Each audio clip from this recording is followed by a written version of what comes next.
este mundo físico es literalmente un mar de protones interactuando en constante colisión los unos con los otros, y ya, que son los corporeístas. Y luego están los realistas que creen que la totalidad de los existentes se puede reducir a una sustancia que se mantiene, que subyace, que es, a ver, lo que llamaría Duns Scotus Hippocaemon, ¿no? Eh, que está debajo de todo. ¿Sí? Llámenle a esa sustancia como quieran, ¿no? Igual que los idealistas, llámenle a la idea como quieran, llámenle dialéctica trascendental como en Kant, llámenle el eidos como en, ¿qué? En Platón, Platón. llámenle espíritu absoluto como en Hegel, llámenle yo puro como en Fichte, pero son ideas, ¿sí? Son ideas, no son cosas tangibles de alguna otra manera. Los corporeístas, pues llámenlos como quieran, llámenlos cuerpos mínimos, llámenlos átomos, llámenlos mar de protones, llámenlo como quieran, pero son cuerpos, en todo caso son cuerpos. Esa es la mayor crítica que se le hace al corporeísmo, porque siempre son cuerpos. Ujú. Sí, ¿cuál sería el cuerpo del amor, no? O sea, ahí sí Sí, claro, se, sí, claro. se truena. Sí, cuál es el cuerpo del amor y no, y digamos que si E igual a M por C cuadrado, ¿cuál es el cuerpo de la energía? ¿Sí? O sea, Sí, que fallan re duro. sí. Eh, pero bueno, igual, hay muchos pensadores que se han metido dentro del corporeísmo, los epicúreos, los mecanicistas, hay un montón. Eh, y después vienen los realistas, ¿no? Y los realistas son hijos todos de Aristóteles que creen que hay una sustancia que subyace en el mundo, un hipoqueima. Esa sustancia puede ser la materia, los materialistas, puede ser el fenómeno, los fenomenólogos, puede ser la propia experiencia, los empiristas, sí, etcétera. O sea, llámenle a esa sustancia como sea. El punto es que hay una sustancia que se mantiene y que es común a todo el universo. Ya está. ¿Sí? Ahí es donde acierta el heliomorfismo, ¿no? En la ile, ¿sí? Ujú. En la ile, en solo la ile. Ahí acierta el heliomorfismo. Ya en el morfismo, ya sí, ahí ya muere, porque presupone que no pueden haber formas sin materia, por ejemplo. Y eso es falso. La geometría está llena de formas sin materia, por ejemplo. ¿Sí? Claro. Entonces, pues no, no es cierto. O los esquemas conceptuales, pues son formas sin materia. ¿Sí? Ujú. Así como también hay materia sin forma. ¿No? El Eh, amor. sí, el amor, por ejemplo, ¿sí? El dolor, la energía, en estado puro, la energía potencial, por un ejemplo así sencillo, es materia, pero es informe, ¿sí? Eh, ese tipo de cosas. Entonces, digamos que ahí falla completamente el lemorfismo, ¿sí? Entonces, ¿qué se mantiene, digamos, en los manuales? Porque esto es una distinción histórica, categorial, es puramente histórica.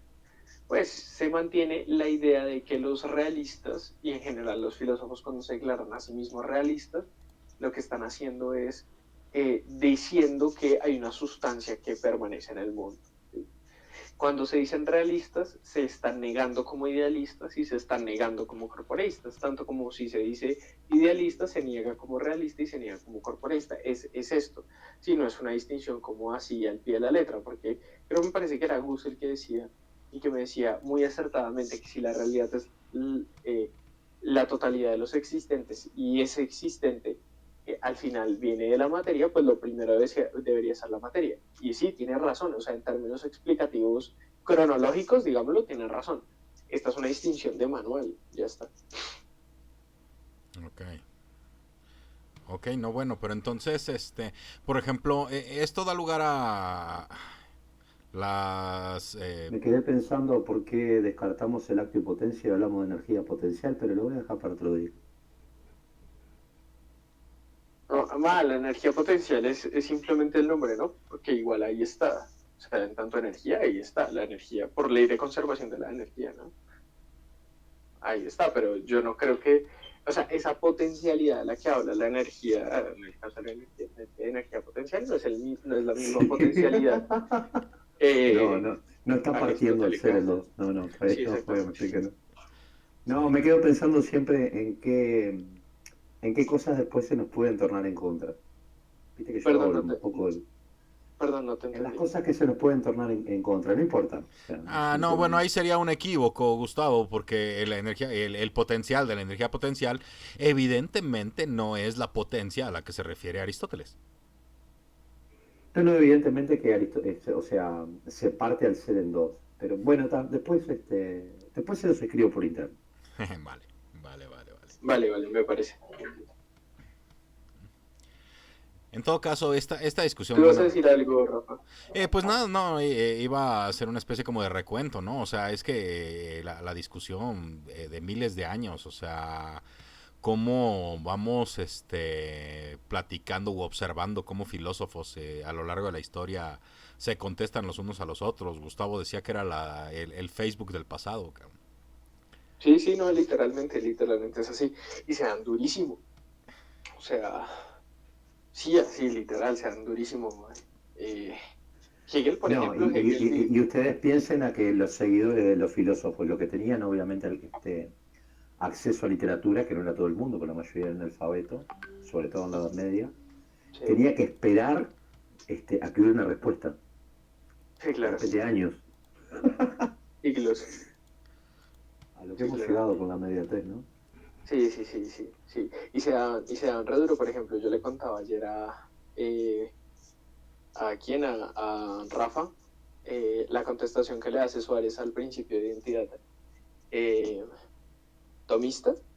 Las palabras literales de Suárez son la lógica falla en la cabeza de Platón si pretende, de Tomás, de Santo Tomás, si pretende hacernos creer que el principio de individuación está guiado por la cantidad de materia, y subraya el hecho de cantidad, y después se va con toda, ¿no? Dice cómo es, pues marica, eso es insostenible porque la sustancia no puede estar sostenida por sus accidentes y tal. Bueno, pues, es una disertación muy interesante y en la que termino teniendo razón, pero esas son las palabras exactas.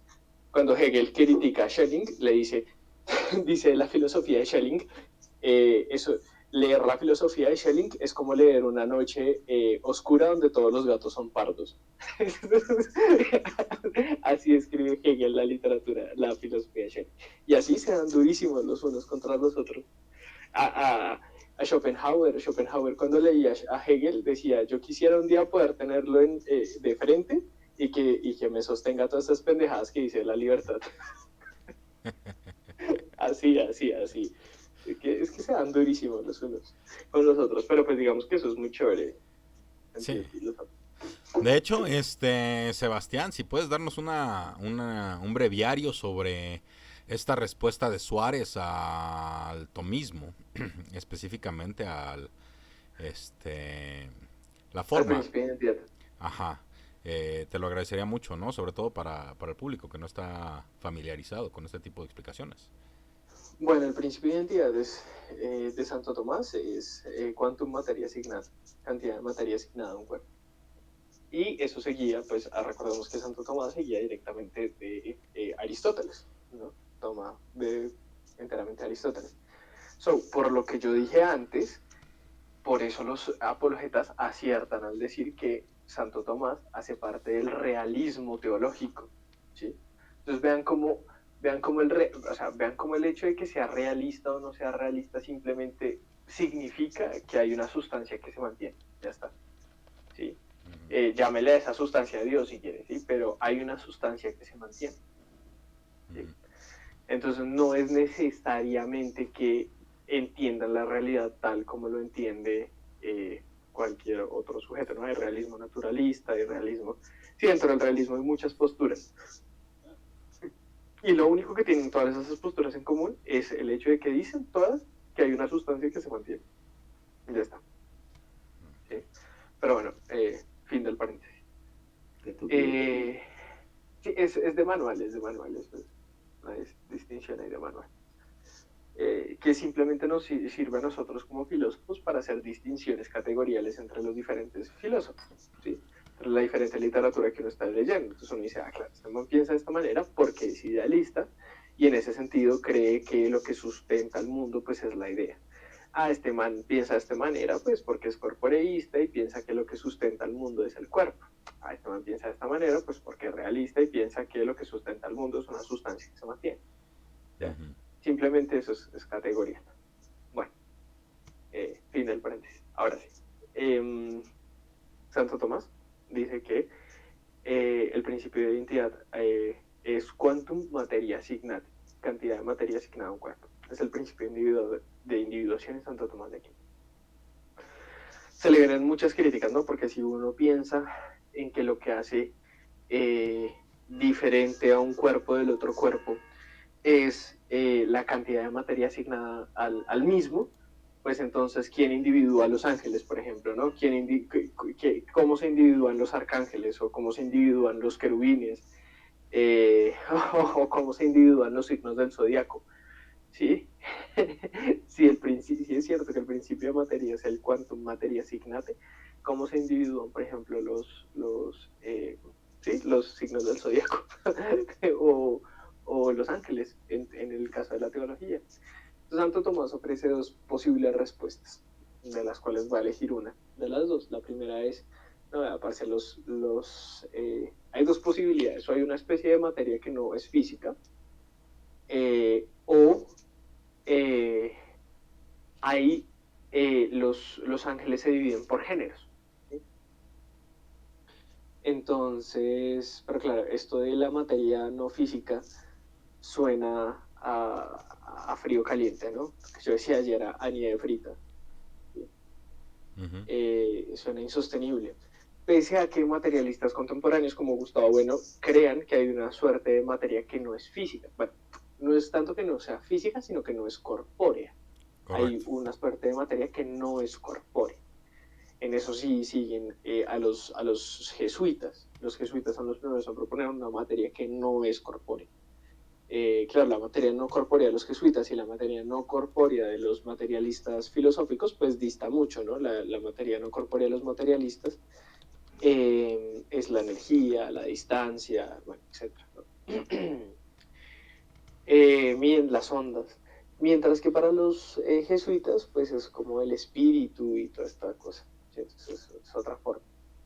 Los jesuitas sí creían que el principio de individuación tomista era la cantidad de materia asignada a un cuerpo y que los arcángeles se individuaban porque había una materia no física, no corpórea, que era una materia espiritual de la que estaban hechos los arcángeles. De hecho, la materia para los jesuitas, la materia que individúa al sujeto no es la materia física, sino la materia espiritual. Propone un argumento muy interesante y es, piense por ejemplo en un amputado. Si el amputado es uno y el principio de individuación es la cantidad de materia asignada a un cuerpo, pues cuando se le amputa determinado miembro ya deja de ser ese individuo y pasa a ser otro individuo porque la cantidad de materia asignada a ese cuerpo se ha modificado. Entonces, para los jesuitas esto representaba un problema. Entonces decían, no, la cantidad, si es una materia, pero es una materia incorpórea, es una materia no corpórea. Lo que pasa es que yo insisto, eso suena a nieve fría. Y los otros, la otra opción era que los ángeles, que es la respuesta que me han solido dar apologetas tipo Dante Urbina y todo ese tipo de gente, ¿no? Que los ángeles se individúan es por género, ¿no? Es decir, el arcángel San Gabriel es Homo Arcangelis San Gabrielis, y el otro es, bueno, Homo, Arcangelis San Gabrielis, y el otro es Arcangelis San Rafaelis, pero son especies, ¿sí? Cada uno es una especie. Pero esto es absolutamente ridículo, ¿no? Esto es la zootecnia de los de los ángeles. Sí, suena muy, muy extraño. Entonces, el arcángel San Rafael y su raza. Sí, pero es solamente él, ¿no? Entonces es absolutamente insostenible, ¿no? Ahora se pueden enrazar, pues no sé, nunca lo sabremos, ¿no? Pero bueno, digamos que esas las dos opciones que propone Santo Tomás. Evidentemente, yo insisto, ambas opciones suenan a nieve frita. Entonces, ¿cuál es la objeción que le hace Suárez? Vea, La cantidad, el quantum, es un accidente que se deriva de la sustancia, ¿cierto? De hecho, es el accidente que abstraemos de los existentes, de la sustancia existente, para hacer matemática, por ejemplo, ¿no? Entonces, la matemática es una ciencia que se basa en la abstracción formal de un accidente determinado, que es la cantidad de los cuerpos, pues para poder hacer matemática. ¿Que por qué es posible que se haga matemática? Porque existe el accidente de la cantidad o porque existe un sujeto racional que puede abstraer el accidente de la cantidad. Pues evidentemente el segundo, ¿no? Ujú. Si no hubiese sujeto racional, pues no podría, ni siquiera existiría accidente de cantidad, porque no habría nadie que contase, ¿va? Claro. Entonces, bueno, entonces en ese sentido la cantidad es un accidente. Los accidentes aristotélicos son, voy a decirlos de memoria, perdón si me equivoco, pero la cantidad es el cuándo, el dónde, eh, el habitus, que siempre me ha sonado un poco ridículo, que es la posesión. Ah, faltan 4, no me acuerdo. Búsquenlas, son chéveres. Bueno, pero estas son los accidentes. Uno de esos accidentes es el cuándo. Ujú. Los accidentes están sustentados en la sustancia, es decir, porque hay sustancia, hay accidente, no al revés. Voy a poner un ejemplo muy sencillo de lógica básica. Si yo digo el perro es blanco, el accidente es que es blanco. Ujú. La sustancia es el perro, ¿va? Sí. Si no hay perro, ¿qué putas es blanco? ¿Sí? Entonces, es un gran problema. Bueno, no es un gran problema, sino es evidente, ¿no? La cantidad se sustenta en la sustancia, no al revés. ¿Qué pasa? El principio de individuación tomista falla al pretender sustentar la sustancia en su accidente, la cantidad. No puede prevalecer la cantidad antes que la materia. No puede. Es insostenible. O sea, en el sentido lógico aristotélico es como decir, blanco es el perro. Blanco es, no, ni siquiera, No, sí, bueno, ahí reducirías al perro a solo ser blanco. En realidad estarías no, no, no, no, es blanco el ni perro, o siquiera no No, dirías, sé, pero está además extraño. hay otro dirías problema, es que colores blanco, colores perro. Eso es lo que estarías diciendo, colores Claro. el perro. otro problema es que en definitiva se está intentando relacionar a través de los aspectos identitarios, sujeto y predicado, en este caso la sustancia perro con blanco, que evidentemente no se basa en ninguna corporeidad. Sí, exactamente. Exactamente. Entonces, si tú pones, por ejemplo, cantidad de materia, ¿sí? Claro. Cantidad de materia. ¿Cómo puede la cantidad anteceder a la materia? Eso no tiene sentido, ¿sí? No. Ahora, ¿y todo Entonces, esto para qué sirve? Digo yo, no sé qué. Pues yo escucho, estoy escuchando, lo estoy pasando por todo el tamiz de la. Lo tengo que digerir. Pero esto se usa hoy, ¿no? Bueno, para ontología, claro. ¿Eh? sí, porque, o sea, yo me adhería No, no, hasta no. hace, Si se usa esta concepción tomista respecto del principio de identidad. O sea, eh, basado en el tema de la materialidad, por lo que yo entendí, ¿puede ser? sí. Gustavo Bueno lo usa. Gustavo Bueno es uno de los que rescata a Santo Tomás de Aquino con el principio de individuación. Le hace algunos cambios, ¿no? Porque, bueno, uno de los cambios que dice es que la materia no solamente es pues una materia sí, de corporeidad, sino que puede ser una materia en términos de energía, onda, distancia, etcétera, ¿sí? Pero igual sigue siendo una materia. Pero Gustavo Bueno, por ejemplo, en ese sentido, el materialismo filosófico lo rescata, ¿sí? Y bueno, allí hay otras distinciones. El naturalismo Pero filosófico. la identidad parcial o total, ¿no? Uh-huh, De algo, uh-huh. ¿se puede entender pura y exclusivamente en términos de todo eso que acabas de mencionar? No, la alternativa suareciana, y que me parece más coherente, es que la identidad en tanto tal es un concepto. Es un, de hecho es eso, es un esquema conceptual. Y ese esquema conceptual, de hecho yo le decía ayer, esta es una tesis mía, esto es de mi cosecha, por lo menos no lo he leído en ningún autor, estoy simplemente relacionando autores. Y si no lo encuentro en ningún otro autor, pues redactaré un texto al respecto, porque me parece importante, que espero publicar con la universidad, porque sería, digamos, de ese calibre. ¿Qué pasa? Suárez dice que el principio de identidad es un esquema conceptual. ¿Sí? Y si es cierto aquello de que el mundo es una multiplicidad de multiplicidades y la unicidad, tal como la entiende Alain Badiou, es un sesgo antropocéntrico, pues la unicidad y la individuación en ese sentido están absolutamente de la mano. Es decir, hay individuos porque hay un sujeto que es capaz de abstraer de ese mar insalvable y furioso de procesos dinámicos que es el mundo, esa dinámica procesual que es el mundo. Hay un sujeto que es capaz de abstraer de ese marasmo un fenómeno concreto.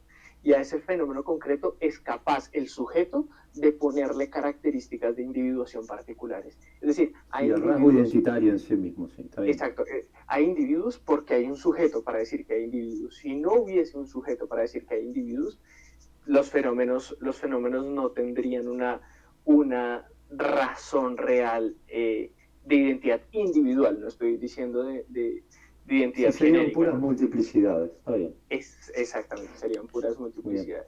¿Puros entes relacionándose los unos con los otros o algo por el estilo? Exactamente, sí, puro esquema conceptual. Sí, sí, porque piensa que el concepto de identidad, voy a poner el ejemplo de la planta, ¿no? Tú dices, listo, hay una planta ahí, ¿sí? Ese es un individuo y lo llamamos planta, ¿sí? Bueno, ese individuo que está ahí es un individuo y lo llamamos José, ¿sí? José es un individuo, va. José camina por la calle y José es un individuo que camina por la calle. En realidad, tal cosa como un individuo que se llama José camina por la calle, o es simplemente una multiplicidad de multiplicidades de células que se organizan de determinada forma, se autorregulan e interaccionan con el ambiente, porque si no hay un intercambio gaseoso, pues José no puede caminar. ¿Sí? Y no solamente el intercambio gaseoso, hay un montón de intercambios entre el ambiente y el sistema autorregulable que llamamos José, que o sea, que se diferencia, o sea, que la diferencia de ese sistema es que ese sistema está cerrado, pero esa abstracción conceptual, no fáctica, sino conceptual, es nuestra. Si no hubiese sujeto, pues lo único que habría sería un montón de, un sistema cerrado en sí mismo, interactuando con el mundo, pero no podríamos decir que aquel es un individuo que se llama José. ¿Sí me hago entender? O ya me fui a Saturno 5. No, bueno, probablemente... No, lo que estás diciendo está claro, o sea, para que podamos en realidad tener en definitiva conocimiento, y esto es un constructo humano, lo que estás diciendo es que en definitiva esa identidad la prestamos nosotros a las cosas, eso es. Sí, sí, no en términos identitarios en tanto tal, o sea, no en términos identitarios pragmáticos, sino en términos identitarios de individuación. La individuación, es decir, el hecho de poder abstraer a ese individuo que se llama José del resto del mundo, esa individuación la hace el sujeto.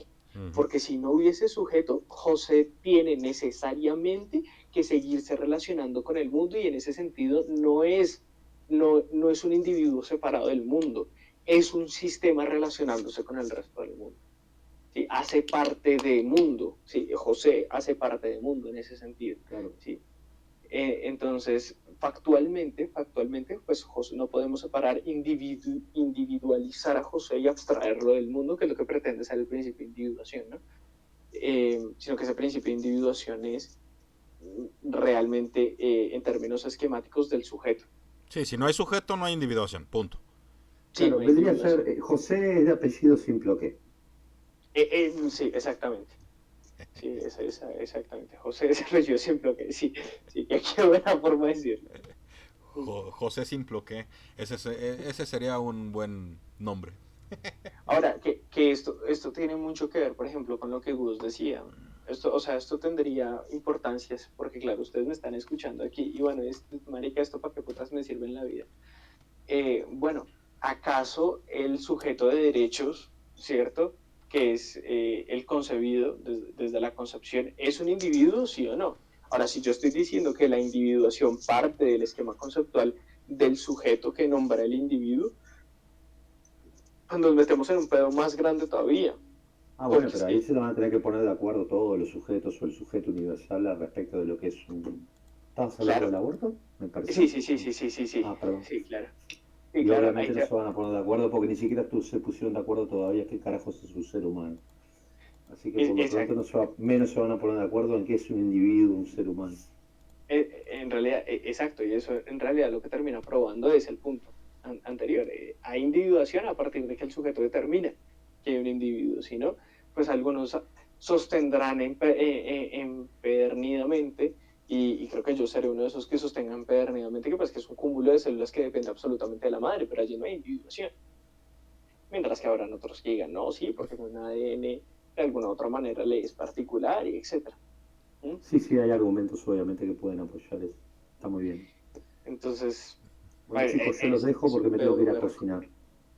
Qué rico, vi cocinas, bueno. Sí. Abrazo, muchachos. Provechito, ahí nos presumes la cocina, hombre. Nada del otro mundo, unas hamburguesas nada más. Ah, está bueno. Sí. Hasta luego.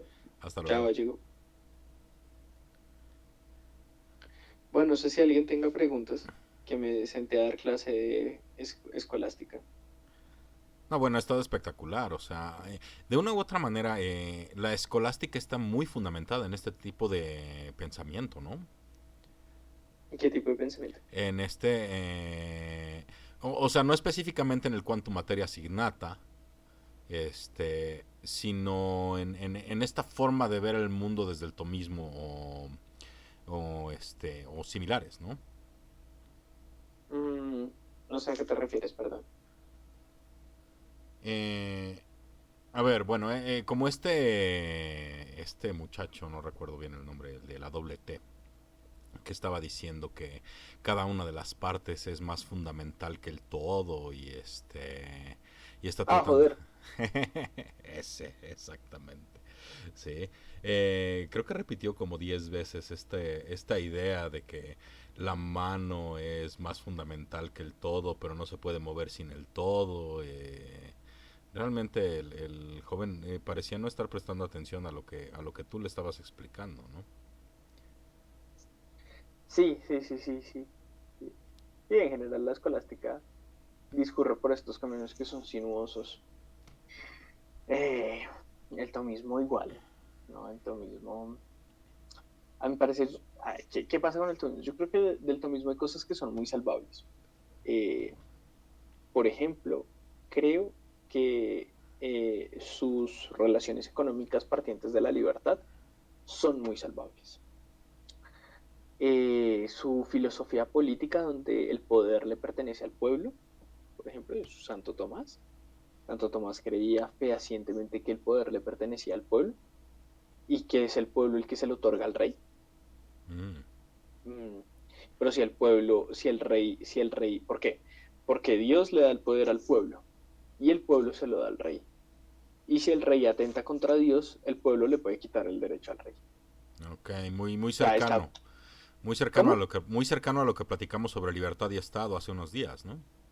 Sí, muy cercano. ¿Sí? Entonces, pues mira, en ese sentido, pues esa teología política, por ejemplo, esa teología económica, pues mira que sí se usan, porque la teología económica de Santo Tomás, y toda la escuela de Salamanca, está fundamentada en la noción de libertad de Santo Tomás, que al final está sustentada en el ser de Santo Tomás.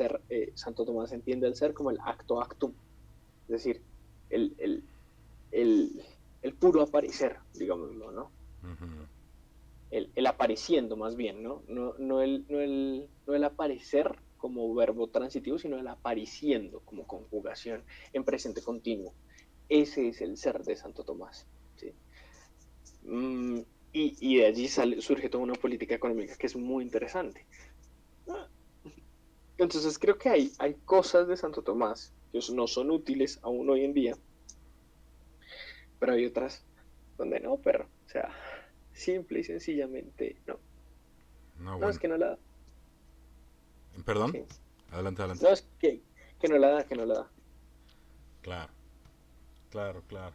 No, y bueno, o sea, nos encontramos con esta, como, hasta pensaría en una especie como de resurrección de argumentos de hace 700 años. Yo sé que los argumentos no tienen fecha de caducidad, este, pero no, que no parecen estar tomando en cuenta las múltiples respuestas que han tenido a lo largo de los años, ¿no?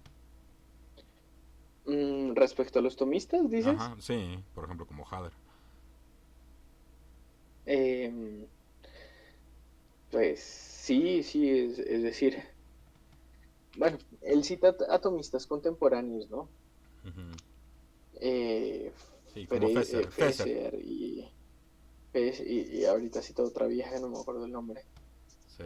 Em, Hombre, pues bueno, o sea, es decir, gente que sigue estudiando a Santo Tomás, yo digo, hombre, pues está bien, muy respetable, sí, Fesser, ¿no? Que es un eh, teísta, filósofo teísta, hombre, pues insisto, muy respetable, pero ¿hacia dónde mueve la aguja del conocimiento? Es decir, yo a Fesser no lo leo sí, honestamente en ningún lado. Así, o sea, sinceramente no leo a Fesser en ningún lado. Supongo que aquel que estudie teología, pues leerá mucho a Fesser, pero Pero sí, o sea, ¿y qué? O sea, y, ¿sí me entiendes? Sí, te entiendo, te Mientras, entiendo. mientras que, por ejemplo, a Deleuze y Guattari lo lees en todo, ¿no? Vas a leer de fascismo del siglo XX, Deleuze y Guattari, vas a leer de La máquina deseante, de Deleuze y Guattari, vas a leer de psiquiatría material, de Deleuze y Guattari, vas a leer de psicología materialista, de Deleuze y Guattari, ¿sí? Está en todo, ¿sí? Heidegger, ¿no? Tú lees a Heidegger, pero hasta en la puta sopa, ¿sí? Ujú. Nunca me vea una poeta, parece que es polaca, que escribe en algún texto de ella, nunca me había detenido a ver el esfuerzo tan magistral que hace la taza de café por permanecer siendo la taza de café hasta que no leía Heidegger. O sea, hasta en la poesía lees a Heidegger, ¿sí me entiendes? Claro. Heidegger está en todo, Heidegger está en todo, como, bueno, si tú vas, si te pones a pensar en libertad, en noción de libertad y tal, pues Sartre te aparece, digamos que inmediato. Si te Ujú. pones a pensar en las regulaciones bioéticas que debe tener determinada qué hacer, las regulaciones éticas que debe tener determinado qué hacer técnico, tecnológico o profesional en una sociedad, pues aparece Kant con todas las ganas, ¿no? O sea, en todo lado vas a escuchar deontologías deontologías del psicólogo, deontologías del médico, deontologías de bla, bla, bla, bla, bla, ¿sí? Porque hay un imperativo categórico que rige todo eso, y eso es Kant, ¿sí? Al 100%, ahí está, ¿sí? Kant está en el aire, Heidegger está en el aire, Sartre de alguna u otra manera están en el aire, Schopenhauer está en el, Nietzsche está en el aire, Ujú. eh, sí, Professor, Deleuze y Guattari están, Quentin Meillassoux, Alain Badiou, Bruno Latour, Bryant Levy, Ujú. pues un montón de filósofos que literalmente, Byung-Chun Han, ¿no? Que Ujú. literalmente están en el aire, Ujú. ¿sí? Byung-Chun Han se pone a hacer un análisis que es súper interesante sobre colonialismo de alguna u otra manera norteamericano o el expansionismo norteamericano pretendiendo invadir Afganistán e Irak y la respuesta terrorista de Afganistán y de Irak, es decir, cómo es que al yihadista, digámoslo de alguna u otra manera, al que se inmola, lo creó Estados Unidos. Si no hubiese sido por Estados Unidos, no hubiese habido una angustia existencial tal que llevara al sujeto a decir, ya lo perdí todo, pues ahora pierdo hasta mi vida, porque ya no tengo nada más que perder, sino mi vida, ¿no? Y ahí surge la máquina del terror, la máquina del terrorismo afgano. Claro, ahí sí que tiene toda, o sea, ahí sí que la filosofía, digamos, tiene todo que ver cuando se mete en esos temas, ¿no? Cuando se mete en la política, en las relaciones internacionales. Hay una discusión ahorita grandísima, hay un debate grandísimo en términos de relaciones internacionales porque salió un filósofo relativamente contemporáneo a decir, parce, es que las relaciones internacionales son anárquicas, porque al final todo Estado es soberano. Entonces, si el Estado en su legítima soberanía decide eh, cagarse en la ONU, pues se va a cagar en la ONU. Sí, así como Hitler decidió cagarse en el Tratado de Versalles y se cagó en el Tratado de Versalles. Y las tiene razón. relaciones internacionales son anárquicas, y si las relaciones internacionales son anárquicas, la visión del estado de guerra está, digamos que a la vuelta de la esquina, porque en cualquier momento la soberanía de un país puede declarar la guerra sobre otro, y eso es aparte de la soberanía del país. Nadie le va a decir que no. ¿Quién puta le va a decir que no? No, Y no, más si claro. los y, además, y mucho más si las organizaciones mundiales están rendidas a las potencias, ¿no? Como el G8, por ejemplo. ¿Sí?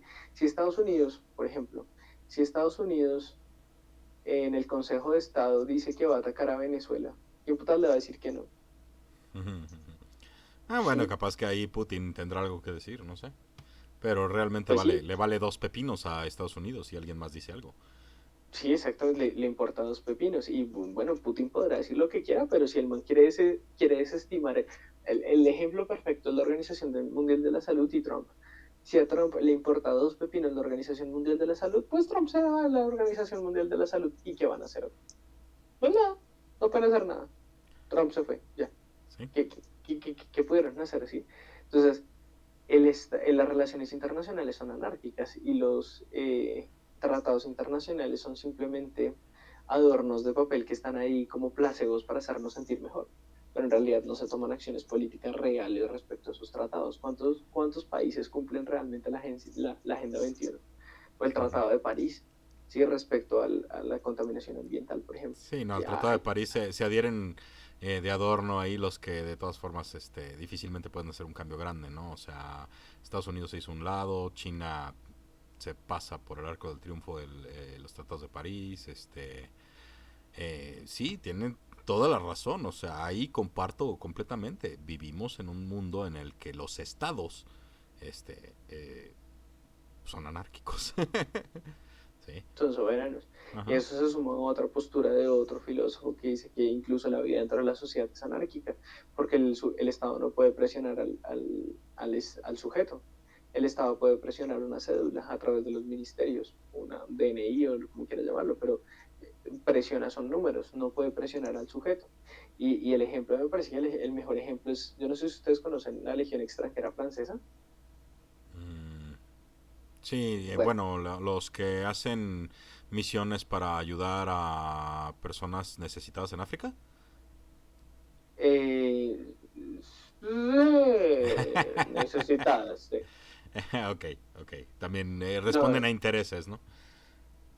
sí, no, la Legión Extranjera Francesa es un cuerpo de militar de élite que le pertenece a las Fuerzas Armadas Ah, francesas. entonces estoy equivocado completamente. Estaba hablando de otra cosa. Eh, no, creo que tú estás hablando ahora de los cascos azules de la ONU, Ok, ok.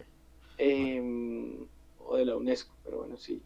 No, o Médicos Sin Fronteras y esta gente, pero no, la Legión Extranjera Francesa es un cuerpo armado de élite francés, cuyo requisito para que tú entres a la Legión Extranjera Francesa es tener entre 17 y 40 años, poder hacer 10 dominadas, eh, y ya, no tienes más requisitos.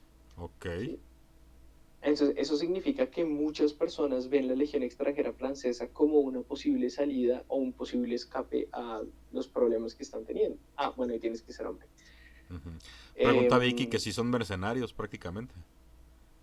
sí, sí, sí, prácticamente, prácticamente. Entonces, hay mucha gente con pasado criminal que se van a la Legión Extranjera Francesa porque los están buscando. ¿Y qué es lo primero que hace la Legión Extranjera? Ahora piénsalo desde el punto de vista de la Legión. Tú estás recibiendo candidatos todos los días, centenares y centenares de candidatos que vienen de 150 países diferentes, porque vienen de todos los putos países que quieras: Madagascar, México, Colombia, Brasil, China, Moldavia, del país que se te antoje, encuentras un legionario. ¿Mm? Ujú. eh, Vienen de todas las partes del mundo, mm, no saben hablar francés. Eh, ¿Tú cómo generas cohesión grupal? Pues tú tienes que literalmente deshacer la identidad previa del sujeto y añadirles una nueva identidad.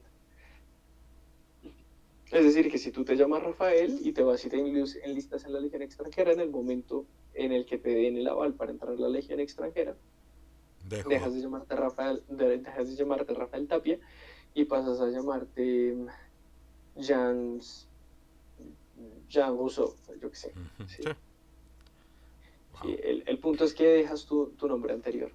Y con tu nombre anterior dejas todo, todo, Claro, todo, claro. todo. Si alguien te estaba buscando porque tenías deudas hasta el culo en México, pues literalmente es como si te hubieran absorbido los ovnis o algo por el estilo, porque desapareces de la faz de la Tierra, ya no existes. Y no es que tú no existas, es que tu identidad ya no existe. ¿Mm? Ok, eso Pero no lo ¿quién hace sabía. posible esto? La Legión. ¿Sí me entiendes? Entonces, ese es un gran ejemplo para decir, para mostrar cómo el Estado realmente no puede presionar al sujeto. Si a mí se me da la gana de irme a enlistar en la Legión extranjera francesa, ¿quién me va a decir que no? ¿Mm? Uh-huh. Y yo dejo de llamarme Sebastián y paso a llamarme de otra manera. ¿Sí? Uh-huh. Dejaré de llamarme Sebastián y pasaré a llamarme de otra manera y seré un legionario y tal. Y listo, chévere. Y todas las personas que me estaban buscando antes, o sea, ya no existo para esas personas. Y terminó mi contrato con la Legión son 5 años, terminó mi contrato con la Legión y salgo como ciudadano francés, con nuevo nombre y nuevo pasaporte y nueva identidad. Wow. ¿Sí? Entonces y todas las deudas que yo puedo deber aquí 800 millones de pesos. Sí, Sí, pero no. ¿y si me enlista en la Legión? ¿Ah? Pues la presión del Estado sigue siendo para la identidad que alguna vez estuvo, pero desapareció. Claro, para Sebastián Rodríguez, pero y Sebastián Rodríguez ya no tiene nada ahí en Colombia, ya literalmente no existe. Pues se pueden joder los bancos, se puede joder todo el mundo. Claro, claro, no. Entonces, es un excelente ejemplo para ver cómo en realidad el Estado no puede presionar al sujeto. Si el Estado no puede presionar al sujeto, realmente estamos sometidos al sujeto, al Estado, o vivimos en estados anárquicos bajo la ilusión de estabilidad contractual. Eso es lo que supone otra de las teorías. Entonces, claro, cuando tú te empiezas a meter en esas teorías que te refieren, a mí me parece que la filosofía en este momento hacia donde se vuelca es hacia el lado social.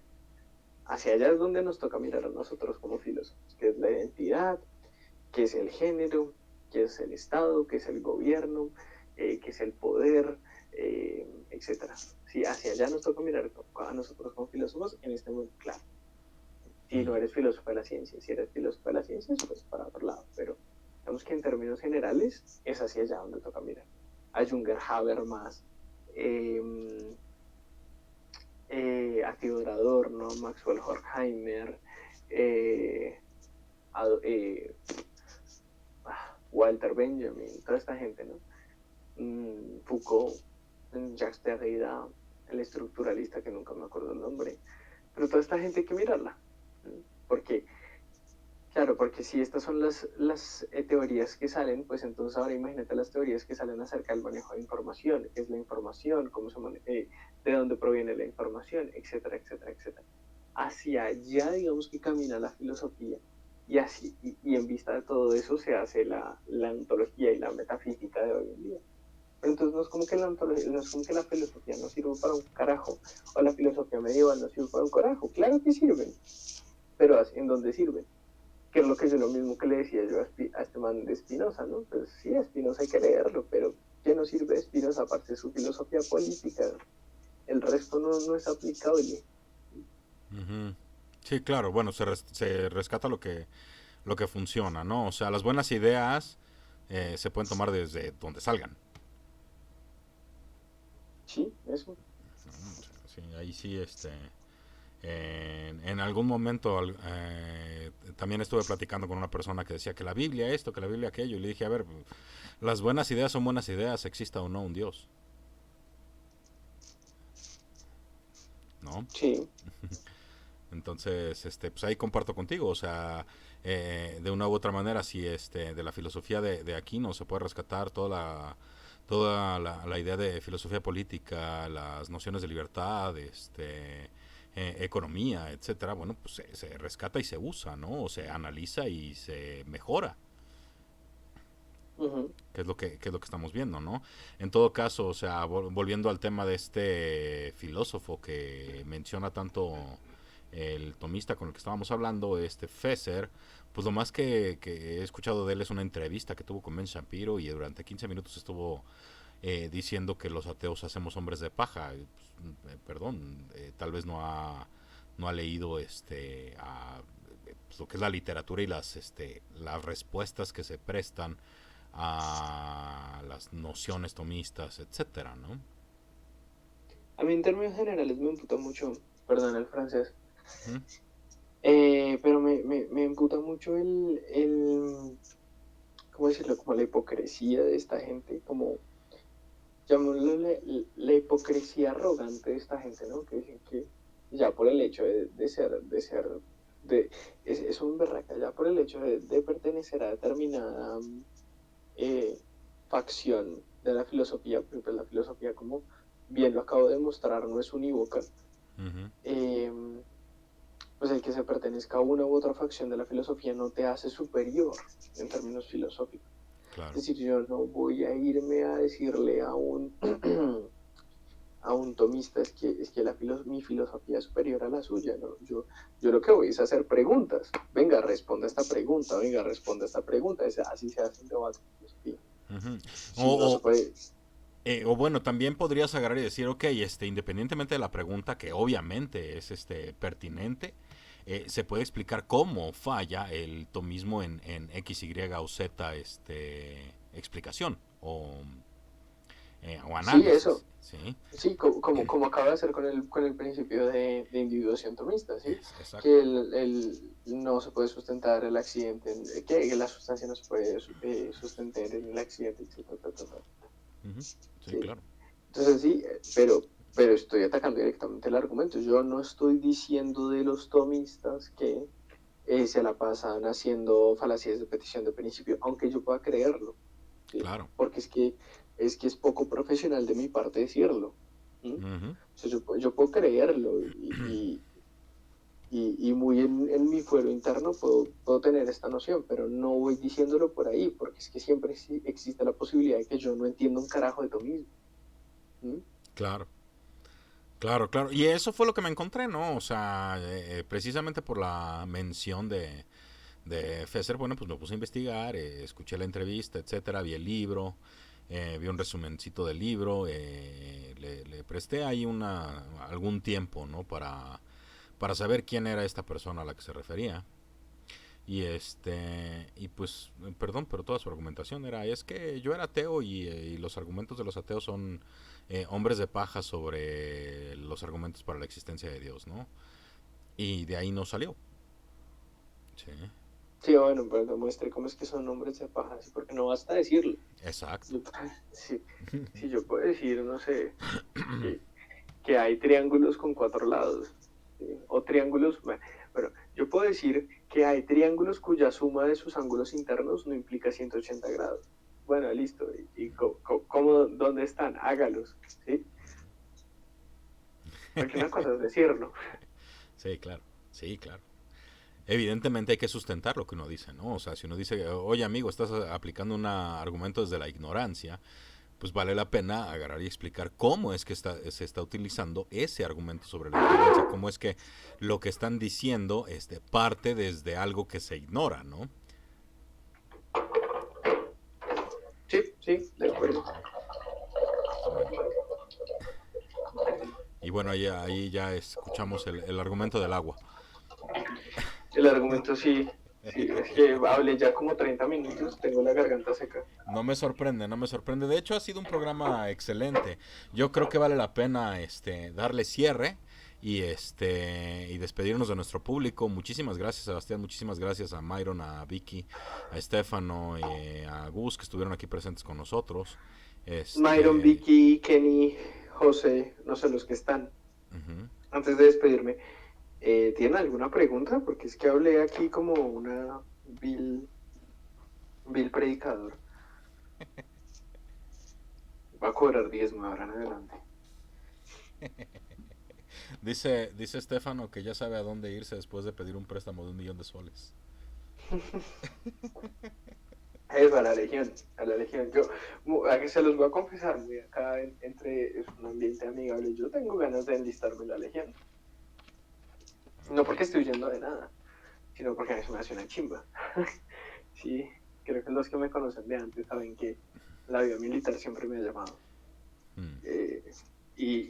Pues me pareció una chimba, una absoluta chimba irme a enlistar una legión extranjera francesa, Ujú. trabajar 5 años con ellos y después salir ¿Y ser otra persona? claro, ¿por qué no?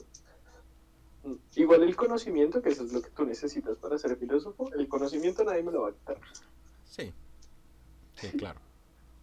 Y lo que yo conozco de filosofía no me lo va a quitar nadie.